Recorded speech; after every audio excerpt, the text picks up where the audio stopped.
Assalamualaikum warahmatullahi wabarakatuh dan salam sejahtera semua.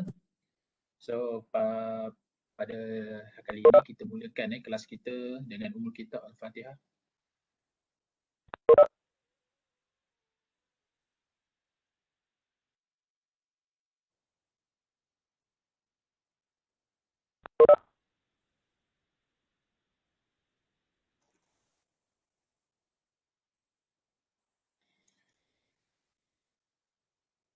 So, apa khabar semua pelajar-pelajar, sihat ya? Cikgu harap sihat semua. So, kita tengok kehadiran hari ini baru kita tengok kehadiran ada 48, 49 dan 50. So, bagi yang dah hadir tolong isi borang yang telah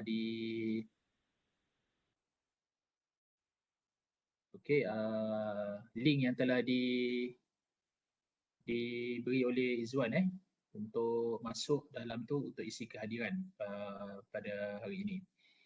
So pada hari ini pelajar kita akan bincang satu tajuk yang berkaitan dengan penagihan, tetapi ia lebih kepada undang-undang lah ataupun akta. So di Malaysia ni kita kadang-kadang sebab undang-undang di sebuah negara ni dia berbeza dia berbeza mengikut negara So negara kita adalah antara negara yang paling tegas dalam memberi hukuman kepada terutama kepada penagih, bukan penagih, pengedar dadah. Pengedar dadah kerana kita Malaysia berhadapan bahawa dadah ini adalah musuh nombor satu negara.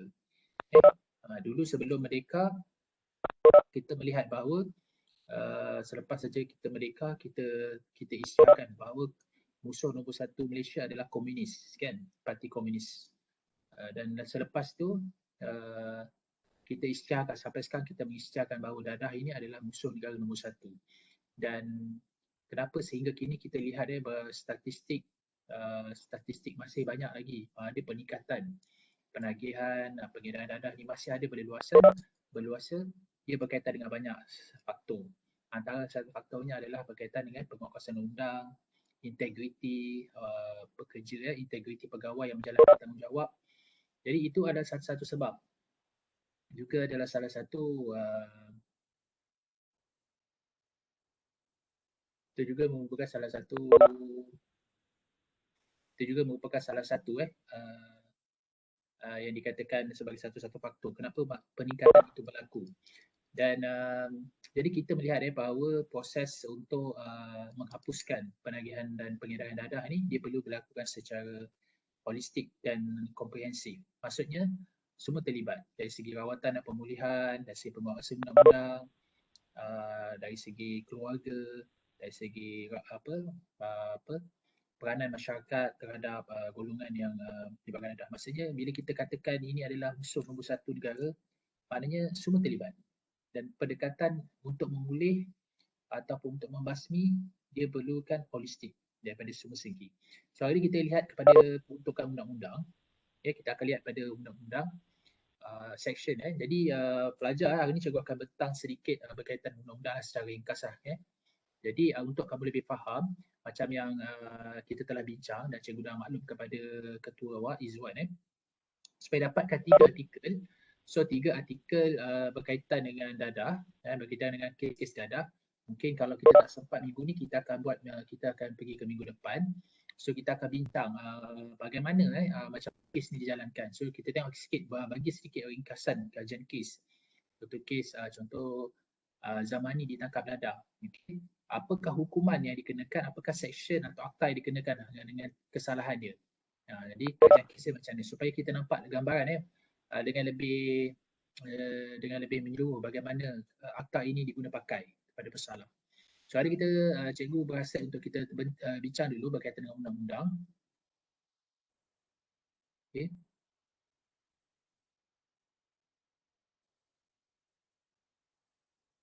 Okey, hari ini kita akan berbincang sedikit tentang undang-undang So pelajar boleh nampak slide cikgu? Nampak cikgu. Okey. So hari kita akan tengok undang-undang di dadah di Malaysia. So kalau kita kata substance abuse ni, kita kalau di Malaysia lebih fokus kepada dadah dadah. So dadah ni kita ada 5 akta 5 akta di bawah dadah, iaitu pertama sekali iaitu Akta Dadah Berbahaya pada tahun 1952. Okey. Yang kedua, kita ada juga Akta Dadah Berbahaya Pelucutan Harta iaitu 1988. Seterusnya Akta Dadah Penagihan Dadah iaitu Rawatan dan Pemulihan pada tahun 1993, pindaan 1998. So rawatan dadah dan pemulihan ni banyak dikendalikan oleh ADK lah, macam Cik Faizal, Tuan Faizal berbincang, dia berkongsi dengan kita, iaitu di mana dia menggunakan ADK menggunakan dua akta iaitu Akta Dadah Berbahaya 1952 dan juga Akta Dadah Penagihan Dadah iaitu Rawatan dan Pemulihan. Itu sebab kita tengok di Puspen kita ada pusat pusat penagihan, kita ada pusat pemulihan di sana sebab dia menggunakan akta yang ni iaitu Akta Penagihan Dadah 1993 pindaan 1998. Kita juga ada Akta Dadah Berbahaya iaitu langkah-langkah pencegahan khas yang wujud pada tahun 1985 dan kita juga ada Akta Racun 1952. Sebab akta racun ni kita masukkan sekali sebab ada juga kita katakan contohnya daun ketum daun ketum dia baru, dia baru, jadi kita masukkan di dalam akta, kita tak masuk dalam akta dadah tapi kita bawa di akta racun. Sebab apa, ada juga macam contoh ubat-ubatan dan farmasi yang menjual ubat, dia tidak dikategorikan sebagai dadah tapi kita kategorikan dia juga sebagai racun. Jadi kita boleh kenakan tindakan di bawah akta ini. Baik. So akta yang paling popular adalah Akta Dadah Berbahaya. Jadi apakah tafsiran kepada untuk kita nak mengenakan akta ini? Okay. So tafsiran dia adalah pengedaran dadah termasuklah semua seperti menghilang, mengimport, mengeksport, menyimpan, menyembunyi, membeli, menjual, memberi, menerima, menyetor, menyimpan, mengendali, mengangkut, membawa, menghantar, mengirim, mendapatkan, membekal dan mengedar mana-mana dadah berbahaya. Sesuatu itu adalah dianggap pengedar mana-mana dadah yang berbahaya. Jadi bila kita kata tafsiran pengedaran dadah, dia semua berkaitan dengan dadah. Okey? Semua berkaitan dengan dadah. Tidak kira lah kita menjadi mangsa kepada keldai. Kita sekarang istilah keldai dadah. Kan? Kalau kita tengok, kita kena keldai dadah. Jadi dia terpakai. Dia terpakai walaupun kadang-kadang kita tak tahu. Kadang-kadang kita simpan di rumah kita tanpa kita ketahui. Itu sebab kalau ada orang nak tumpang barang kepada kita, kita boleh minta keizinan. Apa yang ada barang dalam tu. Kalau kata dia tak nak bagi tahu, jadi kita jangan simpan sebab kita takut dalam tu ada mengandungi dadah dan jika disabit kita kenakan akta dadah berbahaya ni. Kalau kita ikut kalau kita tengok ada sukatan-sukatan berat dia boleh hukuman boleh gantung sampai mati. Jadi kita kena berhati-hati dan apabila orang mengirim kita sesuatu untuk hantar ke lapangan terbang, apa-apa saja kita berhak untuk tahu sebab kita tak nak terlibat dengan aktiviti dadah sebab pengedaran dadah itu dia melibatkan bukan sahaja menghilang, mengimport dan sekarang menanam. Menanam pun kira kesalahan ganja. Jadi sesuatu itu adalah dianggap melakukan kesalahan di bawah seksyen ini dipanggil seksyen 6B Akta Dadah Berbahaya 1992. Dan sekiranya didapati menanam atau mengusahakan pokok ganja walaupun sepohon, dia boleh dihukum penjara seumur hidup dan sebat tidak kurang daripada 6 sebatan. Jadi fikir sebat-sebat ni nampak macam biasa kan, kat sekolah pernah kena sebat, tapi sebat di penjara ni berbeza. Okey, berbeza. Kalau mungkin Syazwan, Izwan dah tahu, pernah tengok kan hukuman sebat ni. So sangat yalah tak samalah macam sebat biasa. Jadi satu sebatan tu dah boleh terkoyak kulit punggung kita. Okey. Jadi seterusnya dalam akta ni juga, Akta Dadah 92 dilakukan pindaan pada 2002 iaitu Akta A1167 telah diluluskan dan diwaktakan pada 8 Ogos 2002. Iaitu di mana akta ini dikuatkuasakan pada 11 November 2002 di mana penagih dadah yang menagih semula selepas 2 kali menjalani rawatan dan pemulihan di pusat senti atau pengawasan di komuniti akan dikenakan hukuman penjara 5 tahun. 5 hingga 7 tahun dan sebatan tidak lebih dari 3 sebatan. Sekiranya mereka didapati menagih sekali lagi, kali keempat mereka akan dihukum 7 hingga 13 dan sebatan sehingga 6 sebatan. Sebab kita lihat sebab mereka ni bila penagih ni kadang-kadang untuk dia relapse tu tinggi. Jadi untuk dia relapse tinggi, jadi salah satu cara yang boleh kita bagi dia langkah untuk tidak relapse ataupun kembali balik menagih adalah kita meningkatkan lagi dari segi hukuman. Jadi kita tengok kalau dekat sini pindaan dia pada 11 November 2002 di mana akta ini telah dipinda. Di mana mereka yang mereka telah menjalani rawatan dan pemulihan di pusat senti tapi dalam pada masa sama dia ulang balik. Jadi dia akan dikenakan juga penjara 5 hingga 7 tahun dan 3 sebatan. Maksudnya mereka tak duduk dah pusat pemulihan. Sebab kadang-kadang ada penagih-penagih ni dia selesa duduk di pusat penagihan. Sebab macam Tuan Faizal cakap, bila duduk pusat penagihan, dalam tempoh 2 tahun dia duduk, mereka akan diberi makan, minum, kadang-kadang makanan lebih mewah daripada luar. Jadi mereka rasa lebih baik mereka duduk dalam pusat serenti ataupun pusat pemulihan. Sebab mereka dibiayai daripada makan, minum dan segala-galanya. Okay, jadi bila mereka kat luar, mereka tak ada kerja. Jadi mereka kembali menagih adalah satu sebab mereka nak masuk balik pusat penagihan. Jadi akta ini dipinda. So masa kalau dia masuk, dia akan masuk penjara. So penjara dengan pusat pemulihan ni lain. Penjara dia agak strict sikit. Okay, kalau pusat pemulihan boleh tengok TV tapi kat penjara tak boleh. Semuanya hak-hak kita sebagai manusia yang bebas akan ditarik. Jadi ini akan memberikan lagi mereka ada usaha bila di luar sana untuk berubah. Jadi mereka masuk di dalam pusat pemulihan, maksudnya rawatan dan pemulihan, mereka memang betul-betul mencari kekuatan, mencari ilmu kekuatan dalam diri mereka untuk bila berkeluar mereka boleh survive dan mereka boleh berdikari dan mereka akan terlibat dengan masyarakat dan mereka tidak kembali terjebak dengan najis dadah ni. Itu adalah satu sebab kenapa akta ini dipinda. Ini kita tengok adalah Akta Dadah Berbahaya 1952. Kita tengok. Kalau Section 39B kesalahan dia bila dia memiliki 15 gram saja heroin atau morfin atau monostatin morfin.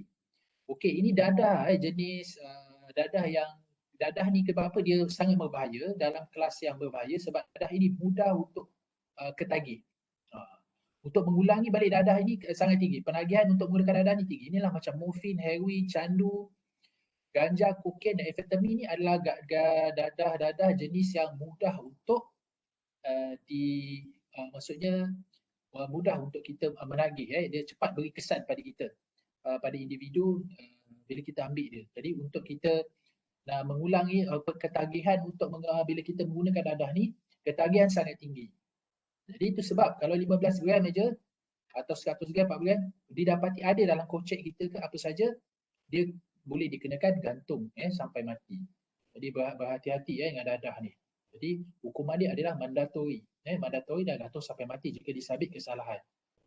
Ni kalau ikut Section 39B. Kalau kita ikut pula di dalam akta ni, di bawah Section 39A-2, dia memiliki 5 gram atau lebih heroin atau morfin atau monostatin morfin, 5 gram. Okay, dia tadi 15 gram. So kalau dia lebih 15 gram, dia dihukum mati. Okay, mandatory gantung sampai mati. Tapi kalau 5 gram heroin ataupun memiliki 250 gram candu, 50 gram ganja, 15 gram kokain, 30 gram. Maksudnya dekat sini 39B ni hukuman dia lebih berat. Okay, hukuman dia lebih berat iaitu mandatory gantung. Sebab kenapa kesalahan dia berat? Sebab kandungan ataupun dadah itu. Dan kalau kurang 5 gram, dia akan dikenakan di bawah 39A kurang 2. Di mana section ni adalah tidak kurang 5 tahun penjara atau dipenjara seumur hidup dan diwajibkan tidak kurang 10 sebatan rotan. Maknanya penjara 5 hingga 10 dipenjarakan sama ada 5 tahun atau 10 tahun atau seumur hidup. Okey, 5 gram saja dan 10 sebatan 10 sebatan kena bagi mereka yang terlibat dengan kesalahan di bawah Section 39A kurungan 2 ni. Kita tengok pula 39A kurungan 1, Section 39A kurungan 1, apabila dia memiliki 2.5 gram heroin, candu, ganja, kokain, daun koka dan amfetamin ni. Kita tengok hukuman dia apa? Tidak kurang 2 tahun penjara tetapi tidak lebih 5 tahun dan diwajibkan sebatan rotan 3 hingga 9 kali. Kadang-kadang kita tanya penagih ni, kadang-kadang mereka lebih faham dengan undang-undang ni, mereka faham dengan akta-akta ni. Itu sebab kadang-kadang mereka tak bawa banyak kan, mereka tak bawa banyak. Kadang-kadang dia orang ambil mungkin tak sampai pun 2 gram, 3 gram mungkin dia ambil sikit je. Sebab apa? Mereka tak nak dikenakan tindakan yang boleh menyebabkan mereka dipenjara seumur hidup ataupun hukuman gantung sampai mati. Jadi kita kadang-kadang boleh juga kita kalau ada temu duga, boleh temu duga pegawai, dan kadang-kadang benda ni penagih lebih faham. Sebab cikgu dulu masa di penjara, praktikal di penjara, mereka lebih faham tentang undang-undang ni. Sebab apa? Mereka study. Sebab mereka nak menyelamatkan diri, mereka study. Okey, Akta Dadah Berbahaya pula kalau 6B. 6B, Section 6B, mana menanam atau mengusahakan pokok ganja. So ganja ni memang menjadi kesalahan walaupun sekarang menjadi kontroversi, dibenarkan di beberapa buah negeri disebabkan proses dikatakan itu sebagai tumbuhan yang boleh dikomersialkan. Tapi di Malaysia kita memang tidak, dia menjadi satu kesalahan kalau kita menanam dan memusnahkan pokok ganja ni.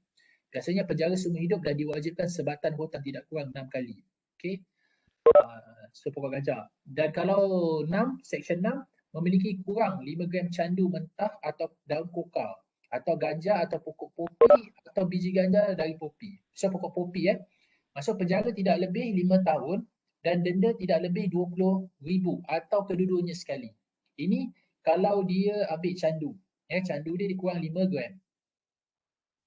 Kalau Seksyen 9, ini memiliki kurang 100 gram candu masak. Sama seperti di atas. Hukuman dia sama seperti Seksyen 6 tadi. Dan kita lihat pula dalam Akta Dadah Berbahaya, dalam Seksyen 12-3 memiliki kurang 2 gram heroin dan morfin. Pejawat awal yang bertugas di penjara, pusat pembelian, lokap polis atau mana-mana tempat tahanan dan memiliki dadah di tempat tersebut. Jadi penjara tidak lebih 5 tahun atau denda RM100,000 tambahan hukuman di hutan dan 3 sebatan. Ini memang kita tidak nafikan, ada juga pegawai-pegawai polis dan juga yang ada kurang integriti, dia tidak beramanah dalam kerja dia, mereka juga ada kadang-kadang simpan. So dia dapat ni daripada penagih, lepas tu dijual. Ada juga kes-kes macam tu.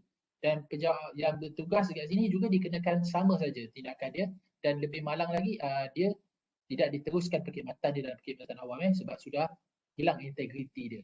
Jadi susahlah dia nak masuk perkhidmatan awam sebab nama dia sudah blacklist. Nama sudah blacklist. Lagi memasukkan badan heroin dan morfin ke dalam badan. Okey, memasukkan dadah heroin dalam badan. Ni biasanya dimasukkan ke dalam kemaluan ataupun dubur. Okey, ada. Dia cek-cek itu sebab bila dia didapati menagih dadah ke ataupun simpan, biasanya prosedur dia akan masuk satu bilik dan dia akan telanjangkan kita. Sebab apa dia telanjangkan? Sebab kadang-kadang memang dia ada simpan dekat mana-mana, dekat celah-celah ataupun dekat dalam dubur. Jadi dia memang akan suruh terbogel ataupun dia ada satu alat untuk lihat benda tu. Kalau ada dalam heroin dan morfin, dalam. Kalau ada satu penjara, cuba dia tengok tau masa cikgu praktikal di penjara, diorang ni melalui cerita dia biasanya dia ambil tembakau so dalam tembakau tu dia buka tembakau tu, dia buka rokok tu ada tembakau, jadi dia buka. So dia ambil tembakau tu, dia masuk dalam plastik, dia lipat, so dia makan. Lepas tu bila masa check nanti, check clear lah. Tapi nanti masa dia buang najis nanti, dia akan kucar tahi dia, najis dia, jadi dia akan ambil.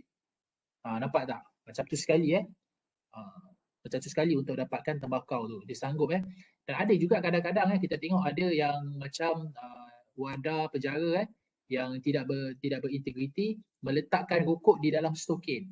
Dalam stokin, kalau letak rokok dalam stokin, lepas tu disuruhlah banduan-banduan ataupun pesalah-pesalah dalam urut dia ke buatlah apa-apa, lepas tu dia akan upah dengan rokok. Ini yang tidak beretika lah. Dan kalau kita tengok dalam Akta Dadah Berbahaya 15B Seksyen 15 berada dalam jerami candu, penjara tidak lebih ruang. Jerami ni dia tak bukan candu lah, tapi dia just macam jerami padi berada dalam jerami tu, tapi dia juga boleh bagi kesan ketagihan, tapi tak berapa kuat lah So ini akan dipenjara tidak 2 tahun atau didenda hingga RM5,000. Jerami ni macam dia sekadar macam candu, tapi dia bukan candu yang macam yang ambil daripada pokok popi tu, dia just jerami je, macam jerami padi tu. Okay? Kalau ada pun itu pun juga satu kesalahan di bawah Seksyen Dadah Berbahaya. So Akta ni paling tegas lah sebab dia ada mandatory gantung sampai mati. Ini Akta yang kita lihat di Malaysia paling tegas. Okay? No excuse, mandatory gantung sampai mati. Okey, seterusnya kita tengok pula ada Akta Berbahaya pelucutan harta pelucutan harta. Yang ni pada tahun 1988. Okey, 1988. Di mana akta ini dikuatkuasakan pada 10 Jun 1988. Ia adalah bertujuan memberi kuasa kepada kerajaan melalui mengesan, membeku dan merampas aset pengedar. Akta ini dikuatkuasa sekiranya tangkapan di bawah Seksyen 39B Akta Dadah Berbahaya 1952, Seksyen 6B ADB 1952 dan Seksyen 31 ADB LLPK 1945. Sebab Kenapa kita ada akta ni, pelucutan harta ni, memberi kuasa kerajaan mengesan, membeku, merampas? Sebab kadang-kadang bila kita dapat, sebab kadang-kadang bila dia dikenakan charge lah, ada kata dia kena, kalau katakan dia ada kesalahan begini, katakan dia didapati memiliki 5 gram heroin. Okey? 5 gram heroin, okey, dia bawa. Jadi dia akan kena seumur hidup dia wajib. Tapi kita, kalau kita tak ada akta ni, jadi orang yang dia ada simpanan dadah yang lain. Dia ada simpanan dadah yang mungkin ada disimpan dekat tempat-tempat lain. Okey? Mungkin yang dia bawa yang ni masa tangkapan, mungkin dia ada dadah yang dia ada yang memiliki 5 gram saja pada dia masa tangkapan tu berlaku. Tapi sebenarnya ada lagi dalam simpanan dia yang kita tak tahu. Jadi melalui akta ini, melalui akta pelucutan harta ni, jadi kerajaan tu diberi kuasa untuk menyita semua aset dia, untuk bila disita, nanti kita boleh buat serbuan dekat rumah dia. Maknanya dia bawa 5 gram, tapi dengan akta ini, akta yang ni maksudnya kerajaan diberi kuasa untuk pergi menyita rumah dia atau premis perniagaan dia untuk dia buat spot check. Mungkin ada lagi yang dia simpan. Mungkin dia sebagai token.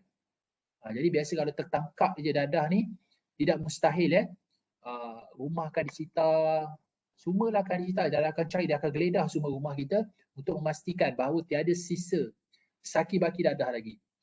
Jadi sebab dia nak buat penghapusan dadah habis-habisan, jadi akta ni akan digunakan pakai oleh kerajaan ataupun badan-badan yang bertanggungjawab seperti AADK atau polis untuk membuat sita rumah dia dan merampas aset-aset pengedar. Sebab mungkin terdapat dadah dalam simpanan dia lagi, ataupun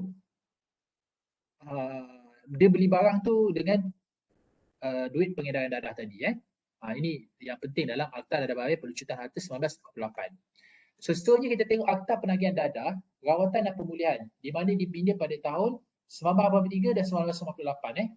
Dia pindahan pada 1998. Di mana seseorang boleh ditahan apabila dia buat urine test. Bila urine test, Seksyen 3 APD, Akta Penagihan Dadah, RAP ni 19 sekiranya disyari sebagai penagih dadah. Yang ini biasanya mereka yang tertangkap ni akan dibawa di pusat pemulihan lah.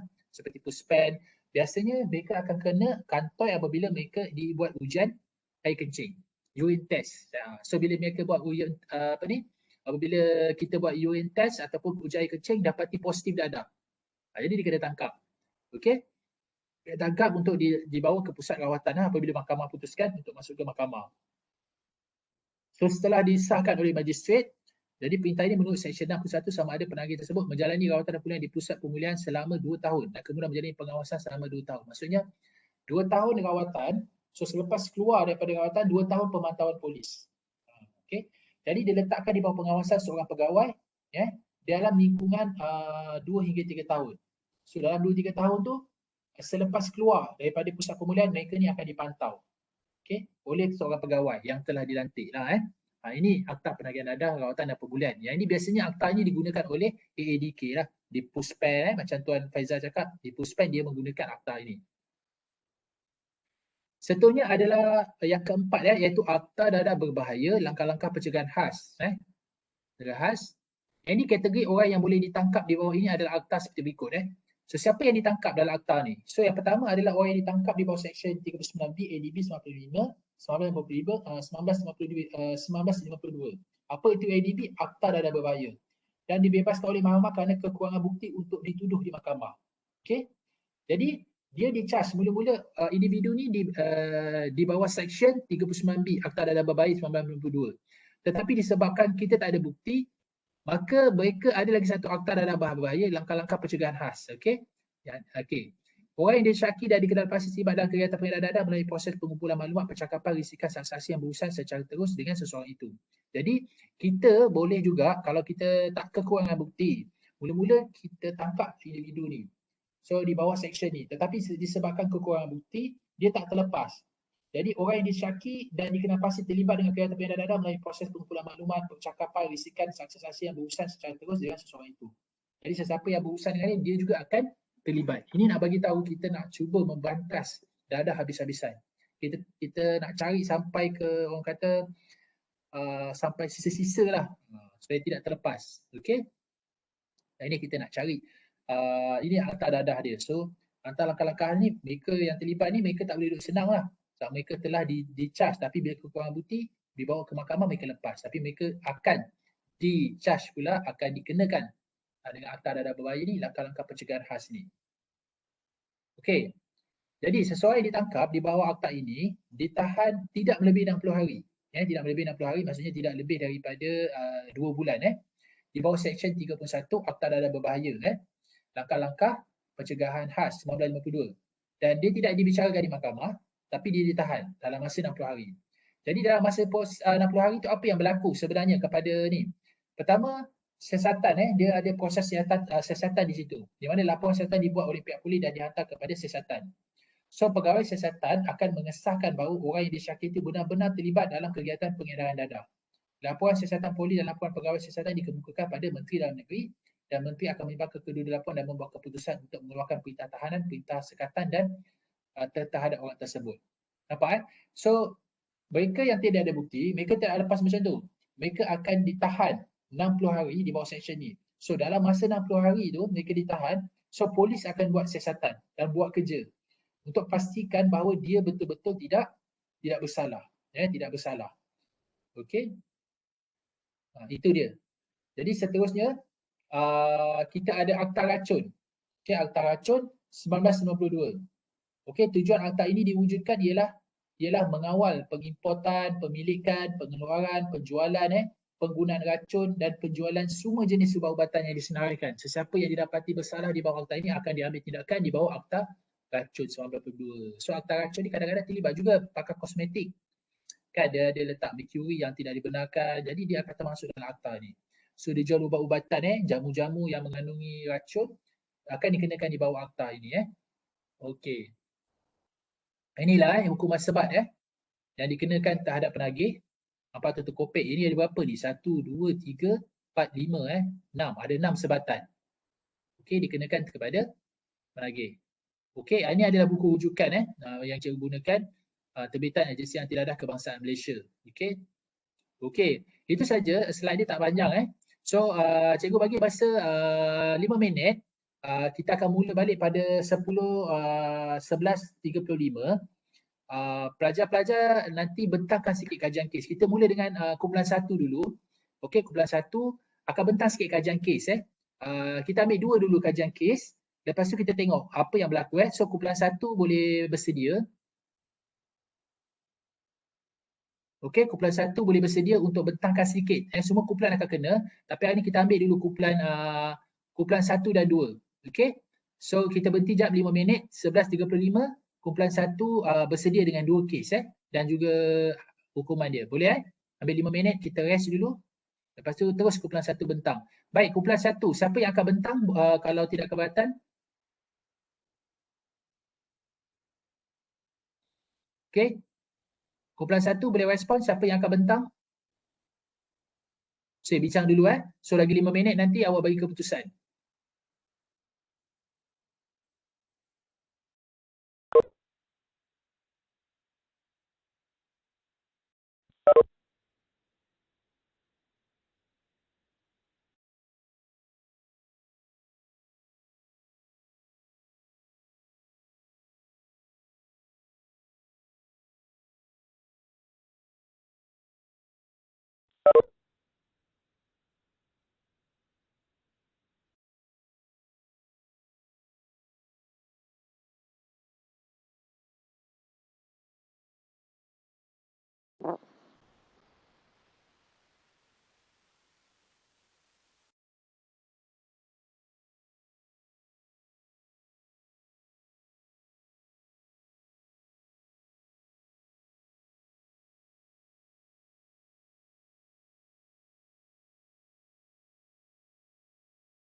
Okey, Khairil ke yang akan bentang? Khairil Marcelino ke? Ya, saya dokter, tapi saya tak dapat buka kamera sebab tak kuat line dokter. Okey, Khairil baca dulu apa kajian kes secara ringkas. Okey, kami dokter kumpulan 1 telah menemui 3 kajian kes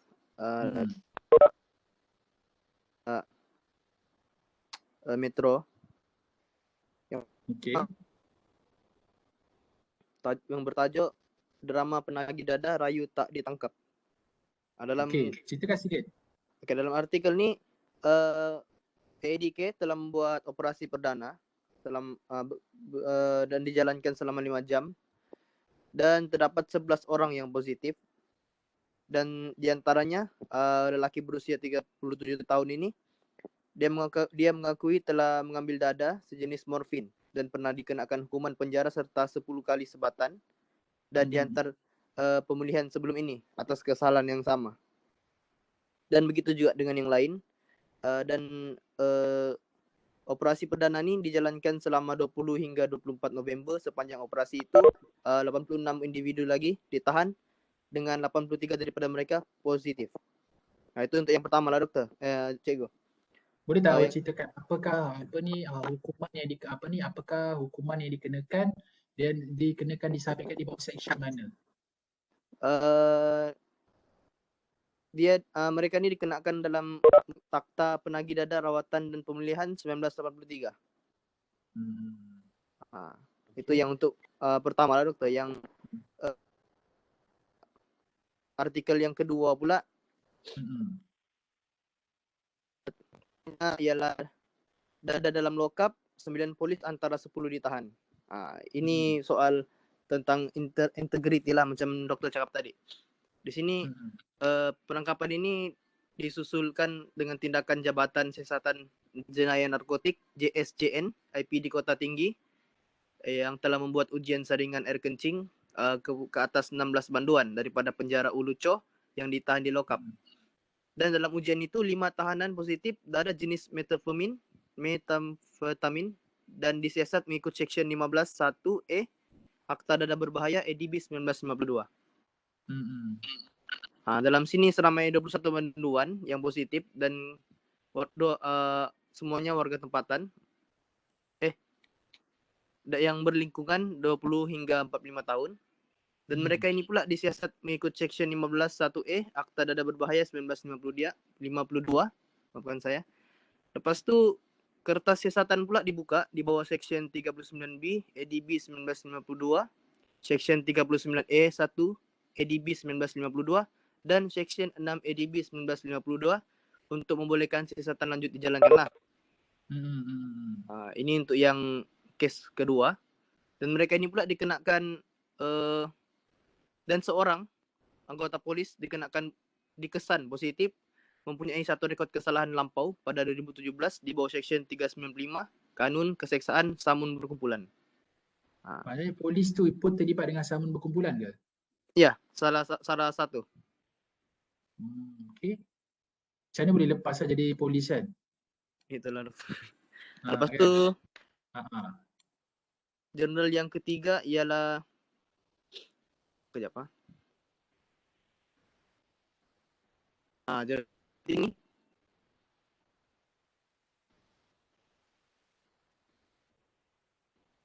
bukan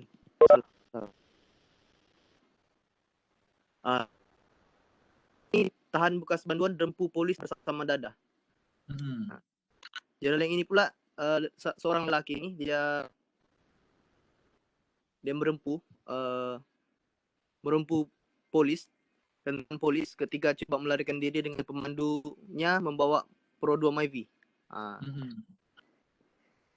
Ketua Jabatan Siasatan Jenayah Narkotik JSJN Kedah Muhammad Zaki Azhar berkata beliau merupakan 36 tahun dan diberkas bersama dada bernilai RM74,900 Malaysia. Dan dia ini juga pernah ditangkap sebelum ini, tetapi semasa kes ini berlaku juga penggelutan bersama anggota JSJN tadi. dan menemui beg galas berisi dada di atas tempat duduk penumpang hadapan. Yang dalamnya ialah 16 paket plastik lut sinar berisi dada jenis syabu seberat 1.675.3 gram. Nah, banyak tu. Selain itu, So, kalau hukuman tu apa kena tu? hukuman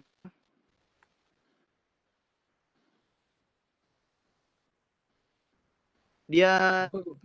dia disita lah doktor, di sini ditulis lah. Dalam jurnal ini dia tidak dibagi tahu dia dihukum macam mana, tapi yang ada Tapi dia kalau kamu tengok, kalau Mas Selena Khairul tengok kesalahan yang dilakukan tu, biar hukuman dia apa yang kena kalau kita belajar akta undang-undang tadi tu?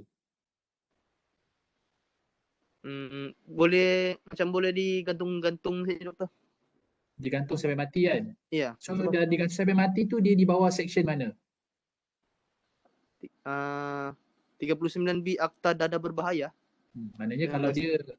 dia jadi nanti yang lain kumpulan yang lain macam hari ni Khairul tunjuk contoh kan di kajian kes, jadi ada yang dia bagi tahu. Ada yang dia bagi tahu dan ada yang tidak dia bagi tahu. Jadi kalau dia tak bagi tahu, contohnya ada satu kes dia kata ini kesalahan dia ada 50 gram pil syabu. Jadi kita kena tengok apakah kesalahan yang dikenakan ataupun apakah hukuman yang dikenakan terhadap pesalah tadi dan apa section yang dikena atas section berapa yang dikenakan hukuman tu. Okey? Okey, teruskan lagi kalau Khairul kalau ada. Dan yang dibagi tahu dalam artikel ni, kereta Exora seutas rantai serta loket emas dan wang tunai bernilai 1.100 disita. Itu syarat doktor yang dia bagi tahu. So nanti kamu tengok antara tiga-tiga kes ni kita akan tengok, okey, kita akan lebih mantapkan kita punya pemahaman tentang ni. So kita dengar lagi, mungkin kumpulan 2 boleh seterusnya kumpulan 2. Terima kasih. So terima kasih Khairul atas perkongsian. So kita tengok dia kumpulan 2, silakan. Mungkin ada nak berkongsi juga. Silakan kumpulan 2. Saya doktor. Okey, silakan. Kumpulan 2. No Okey. Solihah Tak, Siti Maria Mahira. Okey, Siti Mariam, cuba baik kita kongsi apa kajian kes awak. Okey, kajian kes saya ada 3 kereta akhbar berkenaan dengan akta dadah. Okey. Akhbar yang pertama ialah daripada BH Online yang bertajuk Edar Dadah 5 beradik berdepan hukuman mati. Okey, dia disebabkan atas kesalahan mengedar dadah jenis amfetamin seberat 37.2 kilogram. Dan disabitkan atas Akta Section 39B 1A Akta Dadah Berbahaya 1952 yang boleh dihukum di bawah Section 39B 2 Akta sama dan dibaca bersama Section 34 Kanun Keseksaan yang membawa hukuman gantung sampai mati. Kemudian keratan akhbar yang ketiga iaitu di bawah akhbar Sinar yang bertajuk Penagih Dadah Tegar kena penjara 5 tahun. Okey. Dia dipenjara 5 tahun disebabkan atas kesalahan mengambil dadah jenis amfetamin dan metafetamin. Dia tak ada sebutkan berapa gram yang dia ambil doktor. Tapi dia Tapi tu dia cakap dia ni dihukum 5 tahun penjara tetapi tidak kuat 7 tahun. Okey, kat ini section berapa? Section 15.1A ADB 1952 dan boleh dihukum bawah Section 39C 1B 1952 dan dibaca bersama Section 38B ADB 1952. Dan menerima hukuman tidak kurang 5 tahun penjara tetapi tidak lebih 7 tahun penjara dan tidak lebih daripada 3 sebatan. Dan kerata akhbar yang ketiga iaitu diperoleh daripada BH Online juga, iaitu peniaga keropok leko mengaku salah halang tugas polis. Iaitu dia disabitkan dengan kesalahan memasukkan dadah jenis morfin ke dalam badan iaitu dalam tubuh. Okey. Dan disabitkan di bawah Section 15.1A Akta Dadah Berbahaya 1952 dan dihukum penjara tidak melebihi 2 tahun atau denda tidak melebihi RM5,000. Itu saja doktor. Okey, terima kasih kumpulan 2. Okey, kita Okey, tengok kumpulan faham 3. doktor. Sama-sama. Okey, kita dengar kumpulan 3, silakan kalau ada. Kita ambil kumpulan 3 supaya nanti next kita akan kurang sikit. Kumpulan 3 seterusnya. Wakil kumpulan 3 ada?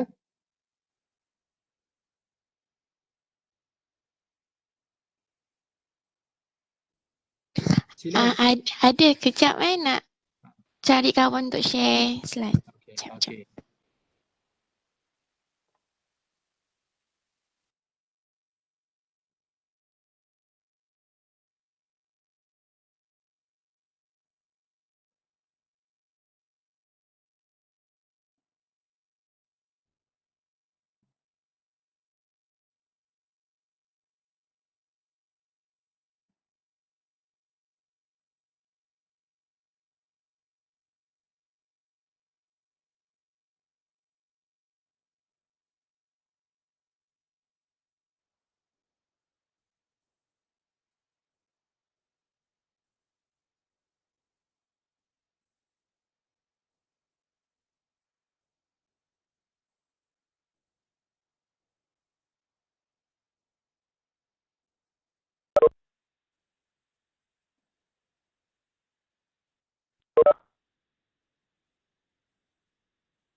Okey, silakan Nur Syafiqah.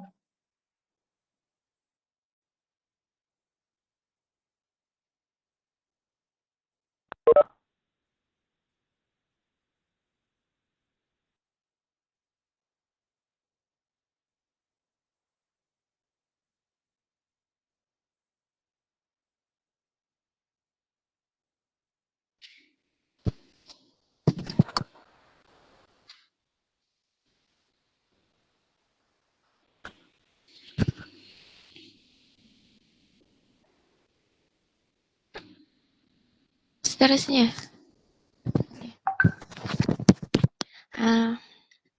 Dengar tak suara saya? Okey, boleh dengar. Okey.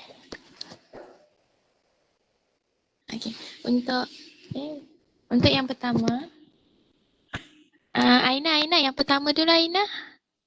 Yang ini tadi sama dengan kumpulan Mariam. Okey. Untuk yang pertama, kami jumpa tentang suami isteri dan dua rakan didakwa edam milik dadah. Kes ni berlaku di Marang, di mana mereka ini telah dihadapkan ke Mahkamah Magistrate Marang disebabkan mengedar dan memiliki dadah jenis heroin, syabu dan juga pil kuda.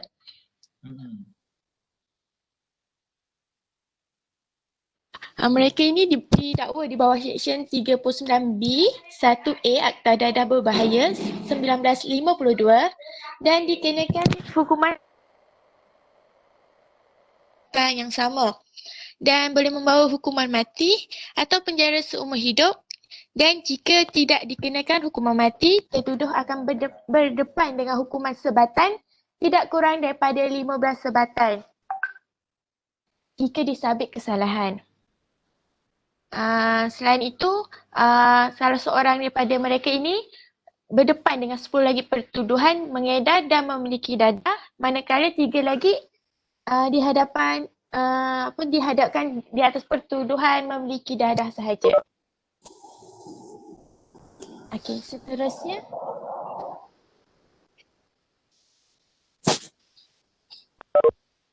Okey. Yang kedua, tajuknya di penjara 12 bulan, masukkan dadah dalam badan. Okey. Di mana perkara ini berlaku di Kuala Kangsar. Seorang bapa didakwa di Mahkamah Magistrate atas tuduhan menyebabkan kecederaan terhadap anak perempuannya yang berusia 7 tahun. mangsa dituduh memasukkan metafetamin ke dalam tubuh sendiri kira-kira jam 11.20 malam pada 14 Januari yang lalu. Anaknya ni telah mengadu, bukan anaknya, apa ni namanya, mangsa telah mengaku bersalah terhadap tuduhan memasukkan dadah ke dalam badan sendiri, tetapi mengaku tidak bersalah terhadap dakwaan mencederakan anak perempuannya itu. Dan kesalahan ini telah dimaksudkan bawah akta, kat sini tak ada akta kot rasanya. Tapi dia cakap dikenakan hukuman Seksyen 15.1 Akta Dadah Berbahaya 1952. Itu je. Hukuman penjara 12 bulan, itu je. Lepas tu tak ada lagi. Itu je lah hukuman yang dikenakan, apa yang dikenakan. Okey, seterusnya ada lagi? Tak ada. Lagi satu tu sama dengan Kepulauan Mariam tadi. Sama Kepulauan Mariam. Okey, so kita dah dengar kepada 3 kumpulan. So kita tak apa, kita berhenti dulu setakat ni. InsyaAllah kita akan sambung pada hari Ahad ini dengan banyak lagi kes, sebab bila kajian kes ni akan buat kita lebih faham. Sebab kalau kita baca sepintas lalu, ni ayat-ayat peguam ni susah juga kita nak faham. Melainkan kalau kita tengok kajian kes. So saya buka, cikgu buka dulu, kalau ada soalan nak tanya, silakan. Silakan kalau ada soalan.